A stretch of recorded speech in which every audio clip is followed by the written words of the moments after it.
Let's do divorce for the third time. Okay. Okay. Article podcast coming down in 3, 2, 1. Ooh, let's get controversial today, Brandon. I hope we're on the opposite ends of this. Here's the headline. Stanford's class of 2026 doesn't look like America. Nate Hochman from the National Review. So this, to me, if it's from the Review, seems like it's going to be very MAGA meter. Yeah, I actually like the National Review. I read it pretty regularly. Yeah. I feel like it gets exhausting sometimes to read only one side. And that's one of the reasons why these magtards go so crazy about the quote unquote liberal media, is because there is a lot of liberals in the media and they're not sort of looking at the side. So I like that. I feel like that the National Review tends to be more balanced. This guy, Nate Hochman, he is hardcore MAGA. I mean, he's out there in terms of, I don't disagree with him, but he's definitely MAGA. If you look at the kind of things he posts on his Twitter page and everything, he's definitely pretty young guy, but he's definitely out there on the MAGA meter for sure. Well, in the old days, in the 80s, when there was actual conservative, there's always been bad conservatives, but when a conservative wasn't a bad thing, like people like David Brooks, where you were a fiscal conservative, but you weren't banging people about abortions and like conservatives. But now conservatives got a bad name, and National Review is tacked a little to the MAGA, but they're still not as MAGA as like. Well, that's because there's going to be more people CPAC. in the MAGA that are going to read the National Review than people that look at MSNBC. Here it is. The demographic profile of Stanford University's class of 2026 is out, with 1,736 matriculated students in the freshman class of one of the most prestigious universities. So hear this. Whites make up more than 50% of the nation's adolescent population, but they were only 22% of Stanford's class of 2026.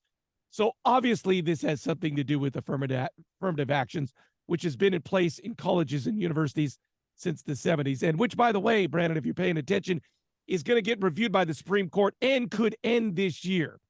So when you see these numbers that they're not matching up, the population of America is not matching up with the population of the freshman class in Stanford, does that make sense to you, or are you angry? Well, I'm not angry. Number one, Stanford University's... on one hand, I'd love for my daughter to get into Stanford because it's such an amazing academic institution. You're a made person. Most of the people that have gone to Stanford that I've met over the years are kind of just, I don't know, nerdy, douchey. I just don't really. Matt Miller, Carla Peterson, come on. Again, I mean, a few of them that are okay, but I mean, there's just a thing. I mean, it's Stanford, and by the way, that was people that went 30 years ago.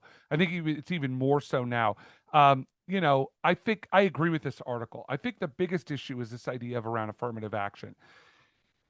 Hochman brings up this, or Hochman, however he pronounces it, brings up this really good point that if the numbers were inverse, and say this was 23% were people of color, and the rest 67% were not, right, or what 77% were not people of color, right, or were white, people would be losing their minds about this. They'd be talking about it. But because it's the inverse, and we're saying if you really want diversity, that means if you want it to look like the population as a whole, then it should be 50% white.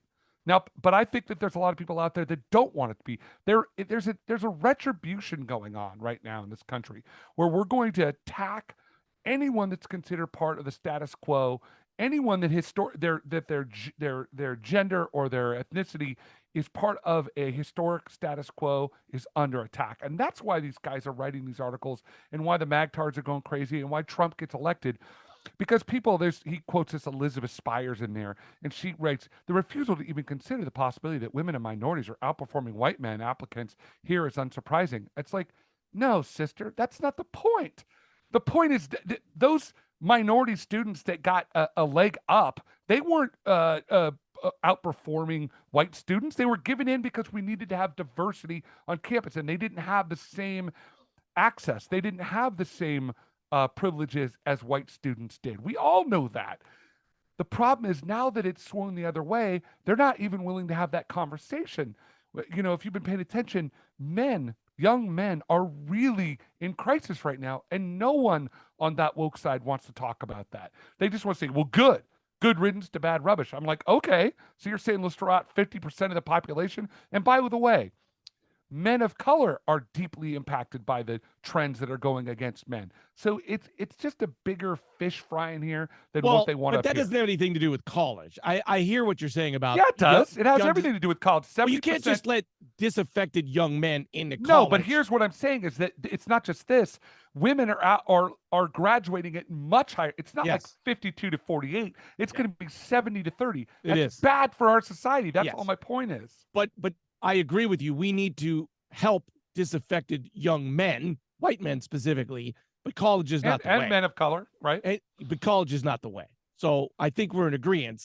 What we're going to do, I do think we're having a discussion that's going to be wiped out this year. They will end affirmative action this year. Supreme Court is very conservative. It's come up, so affirmative action is gone. My question to you is Stanford as a private university, will they be able to do whatever they want as far as Yes. So they're going to be, if they want to continue this, not following the standard population of America, they could continue to diversify and let whoever they want in. Well, and Stanford is going to, what's sort of happened over the last 30 or 40 years, as that in many, many positive ways, that the landscape has changed to where people are more aware of DEI, diversity, equity, and inclusion. There's a push for it, as there should be. Women should be treated equally, right? A lot of the things that go along with what this affirmative action and DEI movement have brought are really good. The problem is the pendulum has swung way, way out. So Stanford, being a private institution filled with lots of really wealthy people, and by the way, these people, once they come out, I don't care what color they are, they could be Martian. They're going to be rich, they're going to be powerful.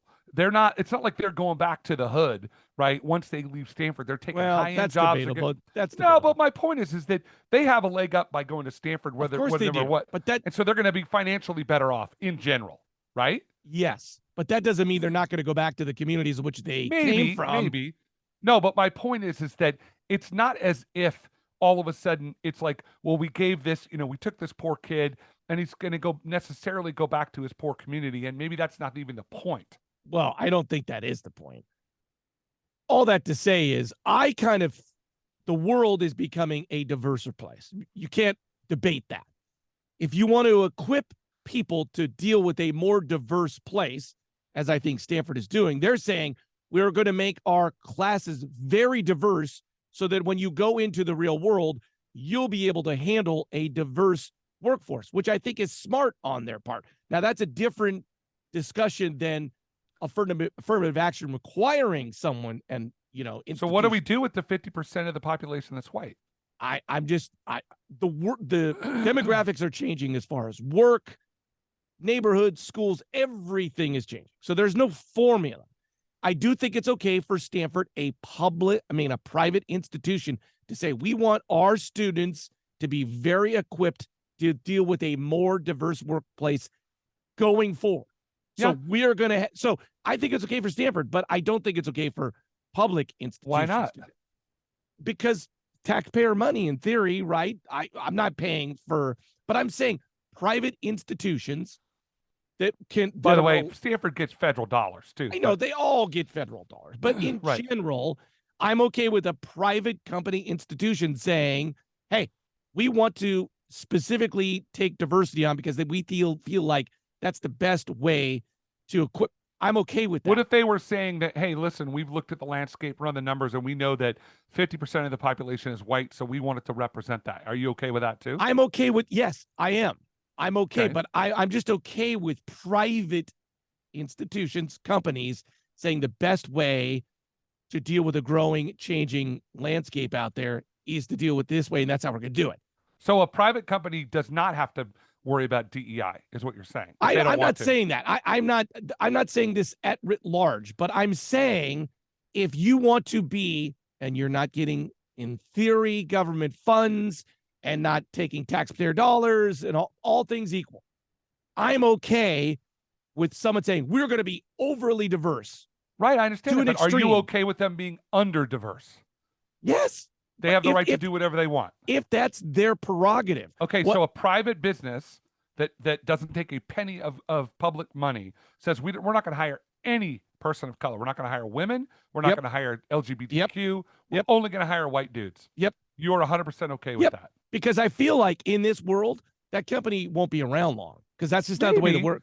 That's not the way but I'm okay with that. Not the way the world works anymore. By the way, if you're not hiring women at your company, you're not going to succeed. That's it. Because the smartest and hardest working and everybody that's coming out into the workforce are women. So if you're going to be this private company that doesn't hire women, Goldman Sachs, fail. A lot of the private equity firms are all men. But so just to be clear, I am good with that. A private company saying, "Hey, we're only going to hire middle-aged white guys." Cool. See how that goes for you. Okay. I'm not sure I necessarily agree with you on that. Here's the thing. Ultimately, to me, it's a question that's up for debate. I think it's a far healthier thing to have a diverse workforce than a not diverse workforce. It is. I think it's a healthier thing for women to have more opportunity than less opportunity. People of color to have more opportunity, less. You know what I mean? So I think that's all for a better society. I guess the only caveat I have to any of this is the layer of hypocrisy that can happen, not always, but can happen. As you know, I worked in schools for a long, long time, and I could tell you that I was absolutely the minority in those schools. Being a white man in most schools today, you are absolutely on the bottom rung of any sort of driving cultural force. You just are. And if you don't get that, then you're not paying attention. But so my concern would be, and not concern for me because I'm like, oh, it'll work itself out. My concern is sort of the backlash that comes from the Magtards and others that say, the culture wars and this, that, and the other thing, and you get the Marjorie Taylor Greens out there. I worry that because that side of the DEI folks are not even willing to listen anymore. They're like, listen, suck it up, boomer, white guy, eat it. Right? If you've got that attitude, you're just going to put people on the defensive that might be your allies. That's all I'm saying. That's my one concern about the whole thing. As you know, the problem with society is that most people think it can only be one way, and that's on both sides. And that's not how it should be. It should be a compromise, and we should be able to make thoughtful discussions about how we educate our students that are coming up and the best way to do that. And there's not going to be one answer to that solution. So how do we compromise, right? I would not agree with the wokesters or the MAGA meters on this. I think it's a combination, but that's not how the world's working anymore. And that's why the system's broken. I think that we definitely need to have more open conversations about, without sort of saying there's only one way to think about it for sure. I think that's a healthier way to look at it. And hopefully the pendulum will swing back somewhere in the middle, but it's not going to happen today, Larry. But I would like to thank you for teaching me about diversity, equity, and inclusion. Let me do this real quick while I hit your stop button.